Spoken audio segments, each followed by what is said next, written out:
All right, here's a little secret millionaires know that average people don't know. This is one of the things that I've seen with all of my millionaire friends versus the people that are Broke. okay. And I'm not saying that this is the only measure of success, chill it out. Yeah. But what I'm saying is people that get above average results. And one of them that I found is the self talk that they have.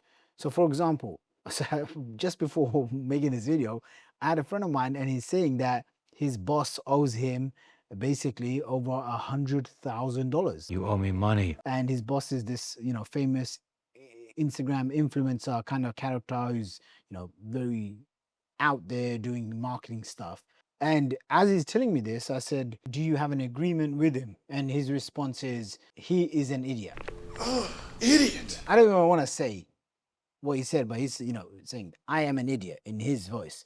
I try my absolute best not to have self-sabotage beliefs, conversations, thought patterns, talks with myself like this. Why? Because I know that life is hard, business is hard, life gets harder, business gets harder, whether you're making zero money or you're making a million or 10 million at different stages. If you're someone who's growth minded, the challenges just get harder and harder. Okay. The 15 years ago, my challenge was, how do I make my first $1 million? I did that at 23. Okay. Then it was like, how do I make my first $10 million? I did that at 26. Then it's like, how do I make multiple tens of millions of dollars? Now I'm like, how do I build a 9-figure business? How do I get to become a billionaire in the next 10 years or less? I just have different challenges that I impose on myself. So when I'm doing this, why would I talk to myself in a negative manner? Mikey, how long have you been with me for? 7 years. Do I ever call myself an idiot? No. How many millions have I lost? Multiple millions, okay? Do you ever hear me talk negative about myself? No. I might say, hey, I put on a bit of weight on my face, I need to lose weight. But I always say it in a fun, empowering way so I don't stay stuck. So why am I sharing this? Is because I found that this is one of those invisible triggers, traits that people that have any level of success they have versus the people that are struggling to have any level of success, whether it's business, financial, personal, spiritual, emotional, whatever the case is. One operates from a place of victimhood, poor me, life didn't work out, and they're stuck. And the other one is like, life is hard. I'm telling you, even if I have some money, I travel around the world, even if I do all of these things, I'm sharing with you, I have to be my number one fan. Okay, you have to be your number one fan. You can't let people, circumstances dictate too much of your life where you're living to impress them. You're living with negative self-sabotaging habits. And I've seen this, especially people that usually make their first 6 or 7 figures and they haven't developed into the character that they could be, that they should be. So they make their first 6 figures or they make their first 7 figures, and very quickly it crumbles away. Very quickly they lose it.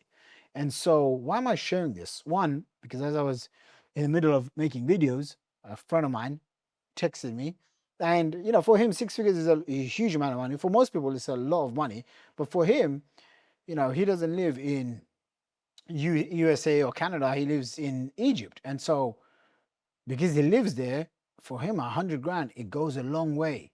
Okay. And obviously he's now in a state of like blaming himself. Why did you make these mistakes? So if you're in that stage where you've gone through challenges, I'm pretty sure you're going through some sort of challenge right now. We all are. So it makes us human. Find ways to reframe your reality. Find ways to say, hey, you know what? It's not that bad. It's not the end of the world. Maybe you've lost some money, but it's not like we're taking the money to the grave, right? It's not like the belongings and the possessions and the status that we have right now, it's going to be forever. So why get so attached to it?